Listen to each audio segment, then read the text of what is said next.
میں ایک political science میں نے پڑھی تھی یونیورسٹی میں، اس کے علاوہ میں نے برطانیہ میں پروفیشنل کرکٹ کھیلی تھی. تو میں اس نتیجے پہ بہت پہلے پہنچ چکا تھا کہ ایک قوم وسائل کی کمی کی وجہ سے تباہ نہیں ہوتی. قوم کے اوپر آپ بمباری کر دیں، اس کو جنگیں ہو جائیں، اس سے بھی قوم نکل آ جاتی ہے. لیکن قوم کرپشن کی وجہ سے تباہ ہو جاتی ہے. اور وہ کیوں ہوتی ہے؟ وہ اس لیے ہوتی ہے. اور کرپشن کس کی؟ دو قسم کی کرپشن. ایک تو نچلا سرکاری نوکر، پٹواری، تھانے دار، ایک تو یہ کرپشن کرتے ہیں، لوگوں کو تنگ ہوتے ہیں اس سے. لیکن جو کرپشن قوموں کو تباہ کرتی ہے وہ جب ملک کے حکمران، پرائم منسٹر، وزیر جب وہ کرپشن شروع کرتے ہیں، وہ قوم مقروض ہو کے تباہ ہو جاتی ہے. اور یہ ساری کہانی ہے. اگر آپ جیسے تیسری دنیا کہتے ہیں، ڈیولپنگ ورلڈ کہتے ہیں، آپ ایک ایک ملک میں چلے جائیں تو وہاں ان کے حکمران وہی کر رہے ہیں جو ہمارے حکمرانوں نے کیا اور تب کر رہے تھے جب میں نے یہ پارٹی بنائی. ملک کا پیسہ چوری کر کے، منی لانڈرنگ کر کے باہر لے کے جا رہے تھے. تو تب میں نے فیصلہ کیا اپنے دوستوں کے ساتھ کہ ہم ایک پارٹی بنائیں گے جس کا نام ہم نے انصاف رکھا، کیونکہ جب انصاف ہوتا ہے تو کرپشن ختم ہوتی ہے. انصاف کا مطلب قانون کی بالادستی. قانون کی بالادستی کا مطلب کہ کمزور اور طاقتور قانون کے سامنے ایک برابر. اور اس کا مطلب جو طاقتور کرپٹ لوگ جو ملکوں کو تباہ کرتے ہیں، جو ساری اس وقت ڈیولپنگ ورلڈ کو تباہ کر رہے ہیں، ان کے طاقتور کرپٹ لوگ، ان کو قانون کے نیچے لے کے آئیں. یہ تھی ہماری آج سے 25 سال پہلے وجہ میری طرح کے آدمی کو پولیٹکس میں آنے کے لیے، جس کو اللہ سب کچھ دے چکا تھا. باقی پولیٹیشنز کو تو پولیٹکس سے پہلے کوئی کسی کو نہیں جانتا تھا. میں تو سب پاکستان میں اس وقت بڑا نام تھا، کامیاب انسان تھا، ضرورت نہیں تھی پولیٹکس کی. اللہ نے دیا تھا سب کچھ میری ضروریات کے مطابق. وہ سٹرگل چلی ہماری 15 سال. 2 الیکشن بیچ میں آئے. پہلے الیکشن میں 1 سیٹ بھی نہیں، دوسرے الیکشن میں 1 سیٹ. یہ 15 سال ایک بڑی مشکل سٹرگل تھی جس میں میرے ساتھ کئی لوگ آئے. کئی شنارے 2002 میں تو چند لوگ رہ گئے.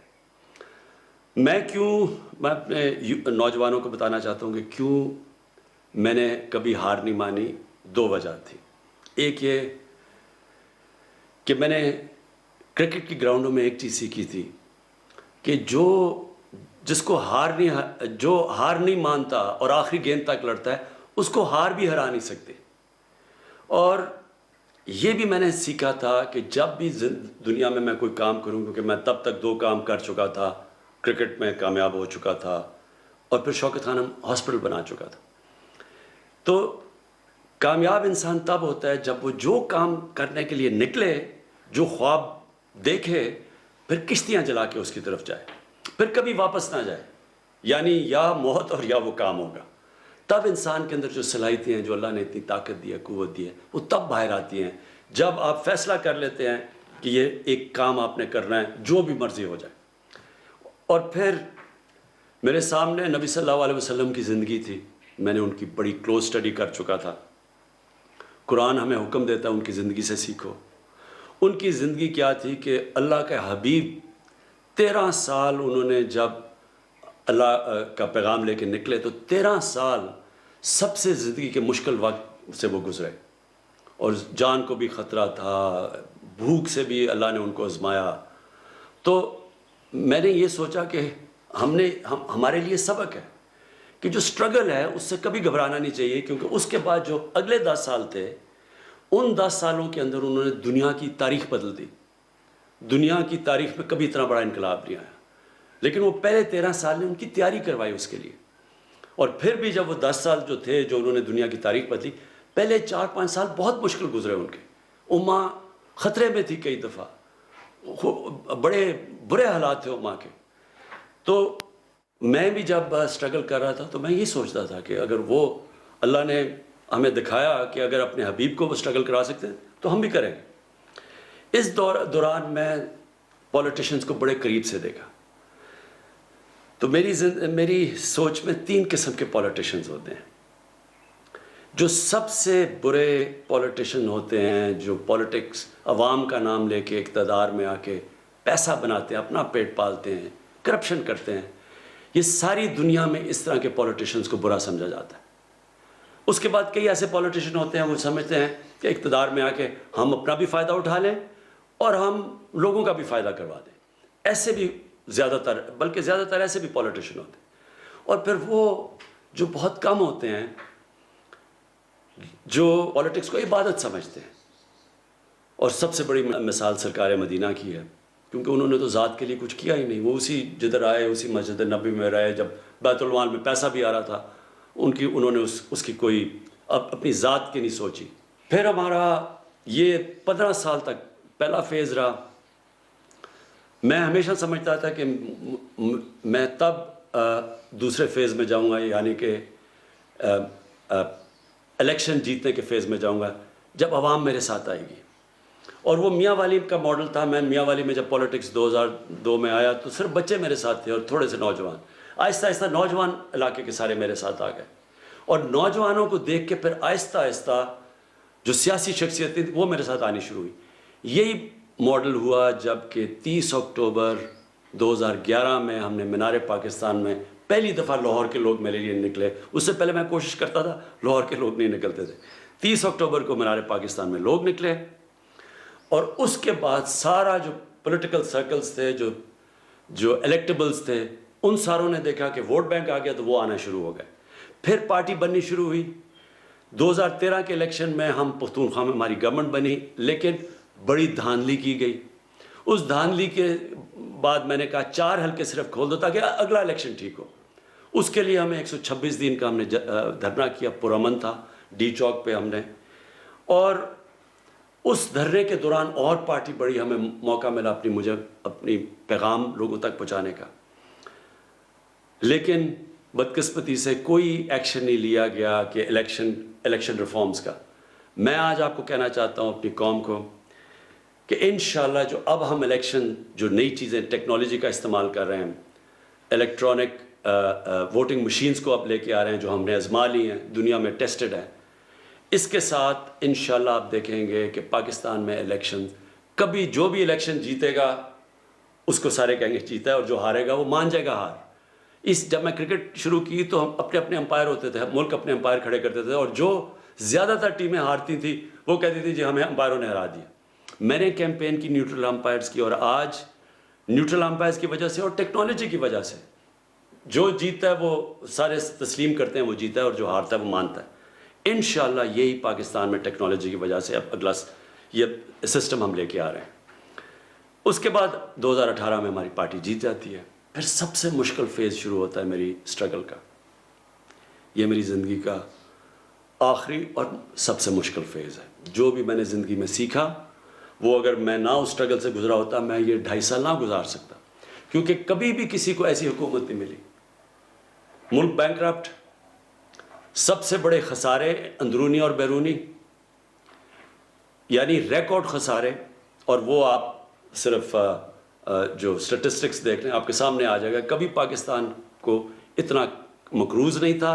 4 گنا 10 سالوں میں پاکستان کے قرضے بڑھے، 4 گنا پچھلی 2 پارٹیز کی وجہ سے. اور اس کی وجہ سے جو قرضے بڑھے، اس کی وجہ سے پھر جو ہمیں قرضوں کی قسطیں سود دینا پڑا. تو اس طرح کی حکومت کبھی کسی کو نہیں ملی. اور پھر ہمارے جو فورن ایکسچینج ریزروز تھے وہ ختم ہو چکے تھے. اور سب سے بڑا جو کرنٹ اکاؤنٹ جو ڈیفیسٹ سب سے بڑا پاکستانی تاریخ کا $20 ارب. تو اس کی وجہ سے بڑی مشکل سے ملک بچا ڈیفالٹ سے. ہمارے پاس پیسے ہی نہیں تھے قرضوں کی قسطیں واپس کرنے کی، اور جو ہماری کمٹمنٹس تھی باہر، اور ڈیفالٹ کر جاتا. تو آج روپیہ جو 150 روپے پہ یا 154 کے قریب ہے، اس نے 200 250 300 کدھر پہنچنا تھا ہم نہیں کہہ سکتے، کیونکہ سارا فلوز بند ہو جانے تھے باہر کے. لہٰذا وہ بڑا مشکل وقت تھا جس میں ہماری سعودی عربیہ، UAE اور چائنا نے ہماری مدد کی. اگر وہ بھی نہ مدد کرتے تب بھی ہم ڈیفالٹ کر جاتے. اللہ کا شکر ہے. اب میں آتا ہوں کہ جو مجھے فخر ہے یہ 2.5 سال کی سٹرگل میں کدھر ہے پاکستان. جو ہمارا بیرونی ملک جو بیرونی خسارہ ہے، کرنٹ اکاؤنٹ جو ڈیفیسٹ تھا، وہ 2.5 سال میں پہلی دفعہ 7-8 مہینے میں سرپلس پہ جا رہا ہے. یہ بہت بڑا میری حکومت کی کامیابی ہے. اس کا مطلب کہ کیونکہ ہمارا اب وہ کرنٹ اکاؤنٹ سرپلس میں ہے، اس کا مطلب ہمارے ریزروز بڑھ رہے ہیں، اس کا مطلب ہمارا روپیہ مضبوط ہوتا جا رہا ہے، لوگوں کو کانفیڈنس آ رہا ہے اکانومی میں. اس کی وجہ سے آج پاکستان کے اندر اللہ کا شکر ہے کہ کانفیڈنس اکانومی کی وجہ سے وہ شو کرتا ہے. ہماری جو سٹاک مارکیٹ اس نے بھی بڑا زبردست پرفارم کیا ہے. اور جو ہمارے شعبے آگے بڑھ رہے ہیں تیزی سے, کنسٹرکشن سیکٹر سب سے تیزی سے آگے بڑھ رہا ہے. پاکستان کی تاریخ میں سب سے زیادہ سیمنٹ کی سیلز ہوئی ہیں. اس کا مطلب ایکٹیویٹی, بزنس ایکٹیویٹی چل پڑی ہے. اور اللہ کرے ہمیں کورونا سے یہ ہم جو تیسرا ویو ہے اس سے ہم ٹھیک طرح ہمارا ملک آپ سب ہمارے ساتھ مل کے اس کے احتیاط کر لیں. تو جس طرح ہم اب جا رہے ہیں, اب پاکستان آگے بڑھ رہا ہے. ہماری لارج اسکیل مینوفیکچرنگ آگے بڑھ رہی ہے. ہماری جو گاڑیوں کی سیلز ہیں, ہماری اس وقت جو ہمارے کسان ہیں, ہمارے کسانوں کے پاس سب سے زیادہ خوشحالی آئی ہے ہمارے دور کے اندر. ان کو پہلی دفعہ ہم نے گنے کی قیمت صحیح دلوائی ہے, ریکارڈ ان کو گنے کی قیمت ملی ہے, ان کو گندم کی قیمت سب سے زیادہ ملی ہے. آج دیہات کے اندر پہلی دفعہ ہمارا کسان خوشحال ہے. لیکن آگے ہم نے کیا کرنا ہے؟ آگے اب ہم نے, کیونکہ یہ قرضوں کا بوجھ پڑا ہوا ہے, ملک نے نکلنا کیسے ہے؟ ملک نے نکلنا ہے ویلتھ کریشن سے, دولت کے اندر اضافہ کرنا ہے. وہ کیسے کرنا ہے؟ سب سے پہلے ہم 2 شہر نئے بنا رہے ہیں, ایک لاہور کے اندر, اور ابھی کوشش کر رہے ہیں سندھ گورنمنٹ کے ساتھ ملیں, ایک بنڈل آئلینڈ, اور پھر ایک لاہور کے اندر ہی ایک سینٹرل بزنس ڈسٹرکٹ بنا رہے ہیں. اس سب سے گورنمنٹ پیسہ خرچ کیے بغیر private sector, public private partnership سے دولت میں اضافہ ہوگا, اربوں اربوں روپے کا اضافہ ہوگا, جس سے کنسٹرکشن انڈسٹری بھی اٹھے گی, جس سے لوگوں کو روزگار ملے گا. اور اس کے علاوہ ہم انڈسٹری کو خاص انسینٹیوز دے رہے ہیں, اسمال اور میڈیم انڈسٹری کو انسینٹیوز دے رہے ہیں تاکہ, اور یہ 50 سال کے بعد وہ انسینٹیوز دے رہے ہیں اپنی انڈسٹری کو تاکہ ہماری انڈسٹری اٹھے, دولت میں اضافہ ہو. پھر ہم اپنے ایگریکلچر سیکٹر کے اندر, اپنے کسانوں کے اندر, کل میں انشاءاللہ کسان کارڈ لانچ کر رہا ہوں کہ کیسے اب ہم نے اپنے کسانوں کو اٹھانا ہے, ان کی پروڈکٹیوٹی انکریز کرنی ہے, اور انشاءاللہ پورا آپ کے سامنے ایک ایگریکلچر میں, تاکہ ادھر بھی دولت میں اضافہ ہو, تاکہ ملک آگے بڑھے. پھر ٹورزم کے اندر اگر ہم صرف ٹورزم کو ہم صحیح طرح لگا دیں, اتنا پاکستان میں پوٹینشل ہے, اس سے ہی ہم اپنے قرضے واپس کر دیں گے. پھر ہمارا بلین ٹری سونامی ہے, 10 بلین ٹری سونامی, یہ آگے آنے والی نسلوں کے لیے بالکل ملک میں جو موسم کی تبدیلی سے ہمیں خطرہ ہے, وہ ایک پورے ملک پہلی دفعہ ایک ملک ماحولیات کے اوپر زور لگا رہا ہے. اور 2 بڑی ڈیمز بنا رہے ہیں, 50 سال کے بعد پاکستان میں بڑی ڈیمز بننی شروع ہو گئی ہیں. ان سے پانی سٹور ہوگا, اس کا مطلب کہ ہمارے پاس زیادہ پانی ہوگا کسانوں کے لیے. جو اصل آخر میں آپ کہنا چاہتا ہوں, مدینہ کی ریاست کے اندر نبی صلی اللہ علیہ وسلم نے 3 چیزیں کی تھی. ایک انہوں نے اپنے کیریکٹر سے ایک ساری قوم کی اخلاقیات اٹھا دی تھی. دوسرا, انہوں نے قانون کی بالادستی قائم کی تھی. انہوں نے کہا تھا کہ ایک بڑی قومیں تمہارے سے پہلے تباہ ہوئیں, جدھر طاقتور اور کمزور کے لیے, جو میں نے شروع میں بات کی تھی, جدھر طاقتور کے لیے ایک قانون اور کمزور کے لیے وہ قوم تباہ ہو جاتی ہے, یعنی جدھر قانون کی بالادستی نہیں ہوتی. اور انہوں نے کہا میری بیٹی بھی اگر جرم کرے گی اس کو سزا ملے گی. اور پھر تیسری چیز, انہوں نے فلاحی ریاست بنائی تھی کہ سب سے پہلے ایک ریاست نے اپنے کمزور طبقے کی ذمہ داری لی تھی. آج ہم نے فلاحی ریاست کے لیے وہ کام کیا جو کبھی کسی پاکستان کی حکومت نے نہیں کیا. سب سے پہلے جو مجھے فخر ہے, اپنے 2 صوبوں کے اندر ہم ہیلتھ کارڈ لے کے آئے, ہیلتھ انشورنس. ہر غریب آدمی کے پاس, پنجاب میں سال کے اینڈ تک, پختونخوا نے ابھی ہر فیملی کے لیے ایک ہیلتھ انشورنس آ گئی ہے, کسی بھی گورنمنٹ ہاسپٹل میں اپنا علاج کروا سکتے ہیں. یہ انشاءاللہ ایک پورا ہیلتھ سسٹم ہے, کیونکہ اب پرائیویٹ سیکٹر آئے گا ہیلتھ میں, چھوٹے چھوٹے شہروں میں ہاسپٹل بنائیں گے وہ, کیونکہ ہیلتھ کارڈ کی وجہ سے کوئی بھی ان ہسپتالوں میں جا سکتا ہے. اور پھر آپس میں مقابلہ ہوگا, اگر کوئی ہاسپٹل صحیح علاج نہیں کر رہا تو وہ ادھر ہیلتھ کارڈ ادھر استعمال کریں گے جدھر اچھا علاج ہو رہا ہے. تو اس سے پورا سسٹم انشاءاللہ بدل جائے گا. ہم نے پناہ گاہ بنائی جس کا مجھے بڑا فخر ہے کہ, اور یہ انشاءاللہ ہر جگہ جدھر مزدور جاتے ہیں ادھر ہم بنائیں گے تاکہ وہ رات گزار سکیں, ان کے پیسے بچیں, وہ سارے اپنے بیوی بچوں کو پیسے بھیجیں, ان کو مفت کھانا ملے, رہنا ملے. یہ ہم نے شروع کیا ہے. ابھی ایک اور ہم ٹرک سب سارے پاکستان میں جائیں گے, ان علاقوں میں جدھر غریب علاقے ہیں, تاکہ کوئی بھوک نہ ہو, کسی کو کوئی بھوکا نہ سوئے.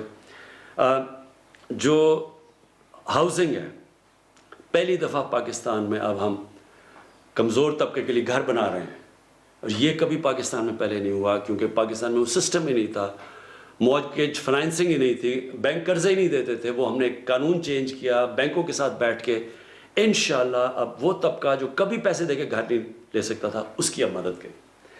لیکن آخر میں جو سب سے بڑا اس وقت جنگ، battle for the soul of Pakistan, ملک کے مستقبل کی جنگ لڑی جا رہی ہے، وہ قانون کی بالادستی کی ہے. جو بڑے بڑے مافیاز ہیں، جو سیاسی مافیا ہے، جو وہ لوگ جو کارٹلز بیٹھے ہوئے ہیں، جو مل کے پیسے بڑھاتے ہیں، لوگوں کے لیے چیزیں مہنگی کرتے ہیں، یہ سب اکٹھے ہیں. ہر وہ جو کہ کرپٹ سسٹم سے فائدہ اٹھا رہا تھا وہ ہمارے خلاف اس وقت کھڑا ہوا ہے. یہ ہے اب جو جنگ ہم لڑ رہے ہیں. یہ جنگ جس وقت ہم جیتیں گے، اور انشاءاللہ جیتیں گے. یہ آپ سمجھ لیں کہ اللہ نے جو نعمتیں اس ملک کو دی ہیں شاید ہی کسی ملک کو دی ہوں.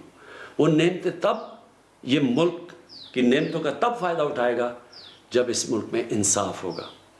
خوشحالی ملک میں تب آتی ہے جس ملک میں انصاف ہوتا ہے.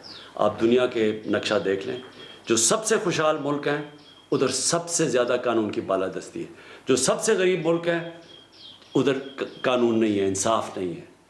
اور جب مدینہ کی ریاست میں سب سے پہلے قانون کی بالادستی آئی تھی، پھر خوشحالی آئی تھی، اور انشاءاللہ وہی پاکستان میں ہوگا. پاکستان زندہ باد.